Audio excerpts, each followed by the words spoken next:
PM किसान योजना के करोड़ों लाभार्थियों के लिए अच्छी खबर। अगली किश्त जल्द ही जारी होने की उम्मीद। ई-केवाईसी करवाना अनिवार्य बना रहेगा। केंद्र सरकार का बड़ा फैसला। बजट 2026 में घोषित भारत विस्तार एआई प्लेटफॉर्म का पहला चरण जल्द लॉन्च होने की तैयारी में है, जिससे किसानों को डिजिटल सलाह मिल सकेगी। कैबिनेट की बैठक में कई अहम फैसलों पर मुहर। इंफ्रास्ट्रक्चर और सामाजिक योजनाओं पर सरकार का focus. One nation one election पर बनी समिति अपनी अंतिम रिपोर्ट जल्द ही सरकार को सौंप सकती है, सूत्रों के हवाले से खबर। लोकसभा चुनाव के बाद अब बीजेपी और कांग्रेस ने आगामी विधानसभा चुनावों के लिए कमर कस ली है। प्रभारियों की नियुक्ति शुरू हो गई है।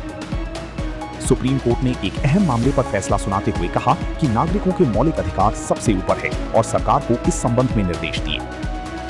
उत्तर प्रदेश के उप मामले में एसआईटी जांच के आदेश। 7 दिनों के भीतर रिपोर्ट सौंपने को कहा गया।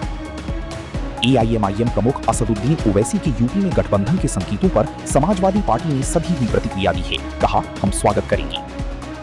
मेक इन इंडिया को रक्षा क्षेत्र में बड़ी कामयाबी। वित्तीय वर्ष 2025-26 में रक्षा निर्यात ने अब तक की सभी रिकॉर्ड तोड़े। भारत और अमेरिका के बीच व्यापारिक संबंधों को और मजबूत करने पर सहमति बनी है। नई क्षेत्रों में सहयोग पर बातचीत होगी। भारत और फ्रांस के बीच रक्षा सौदों पर बातचीत आगे बढ़ी है। पनडुब्बी और लड़ाकू विमानों पर बड़ा समझौता हो सकता है। हालिया G7 समिट में भारत की भागीदारी अहम रही। प्रधानमंत्री मोदी ने वैश्विक शांति और स्थिरता पर भारत का पक्ष मजबूती से रखा।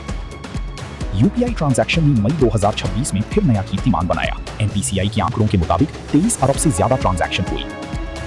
मॉनसून ने रफ्तार पकड़ी है। मौसम विभाग के अनुसार अगले 48 घंटों में उत्तर भारत के कई राज्यों में दस्तक दे सकता है।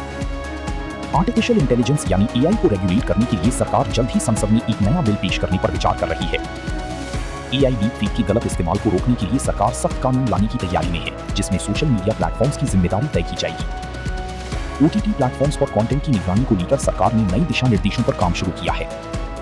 भारत में 5G यूजर्स की संख्या 15 करोड़ के पार पहुंच गई है। रिपोर्ट्स के अनुसार भारत दुनिया में सबसे तेजी से 5G अपनाने वाले देशों में शामिल है। आयुष्मान भारत योजना के तहत अब तक 30 करोड़ से ज्यादा आयुष्मान कार्ड जारी किए जा चुके हैं और 6 करोड़ से अधिक लोग मुफ्त इलाज का लाभ उठा चुके हैं। जल जीवन मिशन ने एक और मील का पत्थर पार किया है। देश की 14 करोड़ से ज्यादा ग्रामीण घरों तक नल से जल पहुंच चुका है। प्रधानमंत्री आवास योजना शहरी के तहत 10 लाख नए घरों के निर्माण को मंजूरी मिली है। मध्य प्रदेश के मुरैना में बड़ा ट्रेन हादसा।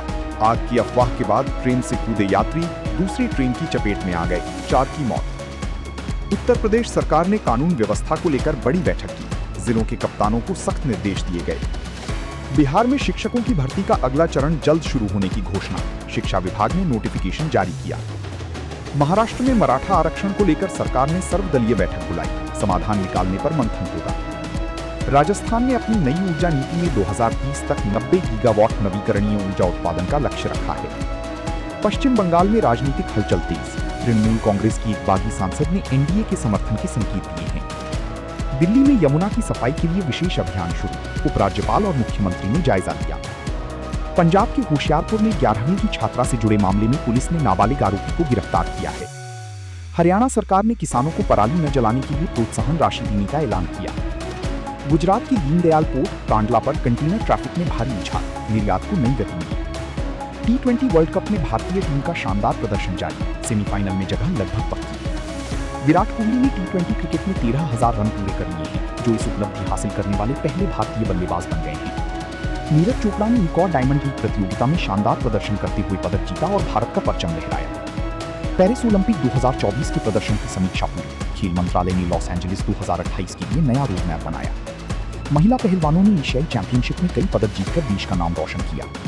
भारतीय महिला फुटबॉल टीम ने सैफ चैंपियनशिप में शानदार प्रदर्शन करते हुए फाइनल में जगह बनाई। प्रो कबड्डी लीग के नए सीजन की नीलामी की तारीखों का ऐलान हो गया है। कई बड़े खिलाड़ियों पर बोली लगेगी। शेयर बाजार में आज तेजी रही। सेंसेक्स 500 अंक चढ़कर बंद हुआ। निफ्टी ने भी नया रिकॉर्ड बनाया। सोने की कीमतों में गिरावट आई। चांदी भी सस्ती हुई। जानिए आज का ताजा भाव। आरबीआई की मॉनेटरी पॉलिसी कमेटी की अगली बैठक जुलाई में होगी, जिसमें ब्याज दरों पर बड़ा फैसला हो सकता है।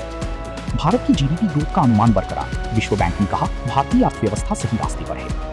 नोएडा इंटरनेशनल एयरपोर्ट जीवर से कमर्शियल फ्लाइट्स का संचालन शुरू। पहली फ्लाइट लखनऊ के लिए रवाना हुई। Mumbai Ahmedabad bullet train project में तेजी। गुजरात के हिस्से में 90% से ज्यादा काम पूरा हुआ। दिल्ली देहरादून एक्सप्रेसवे का आखिरी चरण पूरा। अब सिर्फ 2 घंटे में सफर पूरा होगा। Mumbai Trans Harbour Sea Link पर ट्रैफिक सुचारू रूप से जारी है। रोजाना 1 लाख से ज्यादा गाड़ियां गुजर रही हैं। देश भर में मेट्रो नेटवर्क का विस्तार हो रहा है। दिल्ली एनसीआर और बेंगलुरु में नए रूट्स को मंजूरी मिली है। इसरो अपने गगनयान मिशन की पहली मानव रहित उड़ान की तैयारी में जुटा है। इसी साल के अंत तक लॉन्चिंग संभव है। इसरो भविष्य में चंद्रयान 4 जैसे सैंपल रिटर्न मिशन की योजना पर काम कर रहा है। भारत में कमर्शियल सेमीकंडक्टर चिप का उत्पादन अगले साल तक बाजार में आने की उम्मीद है, जो इलेक्ट्रॉनिक्स में आत्मनिर्भरता की ओर एक बड़ा कदम है।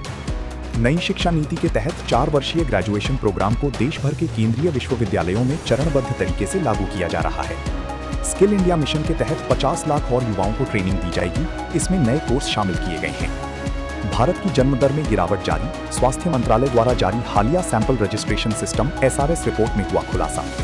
पूर्वोत्तर राज्यों में उग्रवाद की घटनाओं में भारी कमी, गृह मंत्रालय की रिपोर्ट में दावा। जम्मू कश्मीर में रिकॉर्ड संख्या में पर्यटक पहुंचे, इस साल 2 करोड़ का आंकड़ा पार होने की उम्मीद। लद्दाख में चीन सीमा पर इंफ्रास्ट्रक्चर मजबूत करने का काम जारी, हर मौसम में खुली रहेगी जोजिला टनल।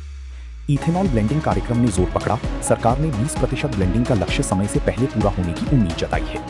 प्रधानमंत्री सूर्योदय योजना के तहत 1 करोड़ घरों पर सोलर पैनल लगाने का काम तेजी पर है।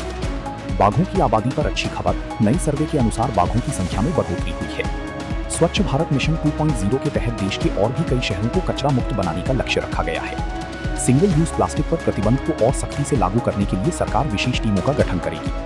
इलेक्ट्रिक वाहनों की बिक्री ने पुराने रिकॉर्ड तोड़े, हाल के महीनों में बिक्री में जबरदस्त उछाल देखा गया। FAME 3 सब्सिडी योजना को लेकर सरकार जल्द ऐलान कर सकती है, जिससे इलेक्ट्रिक वाहन सस्ते होने की उम्मीद है। भारतीय रेलवे ने 100 नई वंदे भारत ट्रेनें चलाने का लक्ष्य रखा है, जिनमें स्लीपर कोच भी शामिल होंगे। अमृत भारत स्टेशन स्कीम के तहत 500 और स्टेशनों का आधुनिकीकरण किया जाएगा। एयर इंडिया अपने बेड़े में नई एयरबस E350 विमान शामिल कर रही है, जिससे अंतर्राष्ट्रीय रूट्स पर सुविधा बढ़ेगी।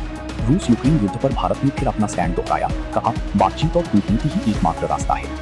ईरान और अमेरिका के बीच तनाव कम करने के प्रयासों का भारत ने स्वागत किया, कहा इससे वैश्विक शांति को मदद मिलेगी। भारत मालदीव संबंधों में तनाव के बाद अब सुधार की संकेत दिख रही है। भारतीय फार्मा उद्योग ने इतिहास रचा, अफ्रीका और लैटिन अमेरिका को दवाओं का निर्यात 20% बढ़ा। G20 की अध्यक्षता के बाद भारत अब ग्लोबल साउथ की आवाज बनने पर फोकस कर रहा है। मौसम विभाग ने एक चक्रवाती तूफान को लेकर अलर्ट जारी किया है, पूर्वी तट के राज्यों को सतर्क रहने की सलाह दी गई है। राष्ट्रीय आपदा मोचन बल NDRF की टीमें तटीय इलाकों में तैनात हैं, लोगों को सुरक्षित स्थानों पर पहुंचाया जा रहा है। Common University Entrance Test CUET के नतीजे घोषित, दिल्ली विश्वविद्यालय में एडमिशन की दौड़ शुरू। CBSE ने 10वीं और 12वीं की अगली बोर्ड परीक्षाओं के पैटर्न में बदलाव की घोषणा की, कॉम्पिटेंसी आधारित प्रश्न बढ़ेंगे। ऑनलाइन गेमिंग पर 28% GST का मामला फिर गरमाया, इंडस्ट्री ने सरकार से पुनर्विचार की अपील की। खाद्य तेलों की कीमतों में नरमी आई, सरकार ने आयात शुल्क में कटौती के संकेत दिए। प्याज की कीमतों को नियंत्रित करने के लिए सरकार ने बफर स्टॉक से प्याज बाजार में उतारा। दालों की MSP में बढ़ोतरी को मंजूरी मिली, जिससे किसानों को बेहतर कीमत मिलेगी। मनरेगा के तहत काम करने वाले मजदूरों की दैनिक मजदूरी में बढ़ोतरी का ऐलान। हर घर तिरंगा अभियान की तर्ज पर सरकार एक नया राष्ट्रव्यापी अभियान शुरू करने की योजना बना रही है। सिनेमा घरों में राष्ट्रगान को लेकर सुप्रीम कोर्ट का पुराना फैसला फिर चर्चा में है। बॉलीवुड के कई बड़े सितारे एक मल्टी स्टारर देशभक्ति फिल्म में नजर आ सकते हैं, जल्द घोषणा की उम्मीद। साउथ की ब्लॉकबस्टर फिल्म KGF 3 की शूटिंग को लेकर चर्चाएं तेज हैं, लेकिन मेकर्स का कहना है कि काम जल्द शुरू नहीं होगा। प्रधानमंत्री संग्रहालय में एक नई गैलरी का उद्घाटन हुआ, जिसमें भारत के लोकतांत्रिक इतिहास को दर्शाया गया है।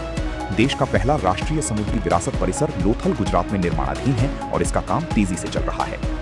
आधार कार्ड में पता अपडेट कराने की प्रक्रिया को और आसान बनाया गया है। UIDAI ने नए नियम जारी किए। पासपोर्ट बनवाने की प्रक्रिया को और सरल किया गया है। पुलिस वेरिफिकेशन में लगने वाला समय कम होगा। साइबर फ्रॉड से बचने के लिए गृह मंत्रालय ने नई एडवाइजरी जारी की। हेल्पलाइन नंबर 1930 का उपयोग करने की सलाह दी। महिला सुरक्षा को लेकर सभी राज्यों को सख्त कदम उठाने के निर्देश। निर्भया फंड का पूरा इस्तेमाल करने को कहा। भारतीय स्टार्टअप्स के लिए फंडिंग का माहौल बेहतर हो रहा है। यूनिकॉर्न की संख्या 115 के पार। डिजिटल इंडिया अभियान के तहत 2 लाख और गांवों को हाई स्पीड इंटरनेट से जोड़ा जाएगा। भारत का खिलौना निर्यात 5 साल में 3 गुना बढ़ा। वोकल फॉर लोकल का असर दिखा।